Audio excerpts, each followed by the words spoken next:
امام ابو حنیفہ رحمۃ اللہ علیہ کو 5 لاکھ احادیث یاد تھی۔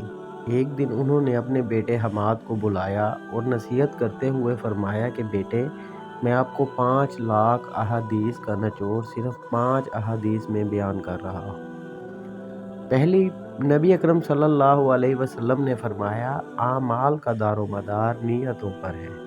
انسان کے لیے وہی کچھ ہے جس کی اس نے نیت کی ہو۔ نمبر 2، نبی اکرم صلی اللہ علیہ وسلم نے فرمایا، انسان کے اسلام کی خوبی یہ ہے کہ لا یعنی فضول چیزوں کو ترک کر دے۔ نمبر 3، نبی اکرم صلی اللہ علیہ وسلم نے فرمایا، تم مومن نہیں ہو سکتے جب تک اپنے مسلمان بھائی کے لیے وہ چیز پسند نہ کرو جو اپنے لیے کرتے ہو۔ نمبر 4، نبی اکرم صلی اللہ علیہ وسلم نے فرمایا، حلال بھی ظاہر ہے اور حرام بھی، اور دونوں کے درمیان شبہ کی چیز ہے جن کو بہت سے لوگ نہیں جانتے۔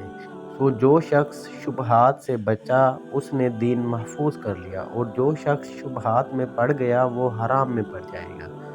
جیسا کہ چرواہا اپنا ریوڑ کسی کھیت کی باڑ کے پاس لے جائے گا تو عن قریب ایسا ہوگا کہ اس کا ریوڑ کھیت میں بھی چرنے لگے گا۔ بلا شبہ ہر بادشاہ نے باڑ لگا دی ہے، اور اللہ کی باڑ حرام کردہ اشیاء ہے۔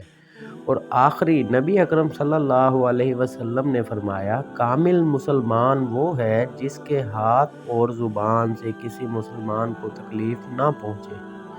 یہ 5 احادیث سنانے کے بعد فرماتے ہیں، بیٹا، ان 5 احادیث کو آئینے کی طرح رکھنا، اپنے اعمال کا ان 5 احادیث پہ محاسبہ کرتے رہنا۔ یہ 5 احادیث ان 5 لاکھ حدیث کا نچوڑ ہے جو مجھے یاد تھی، جو میں نے آپ کو بتایا۔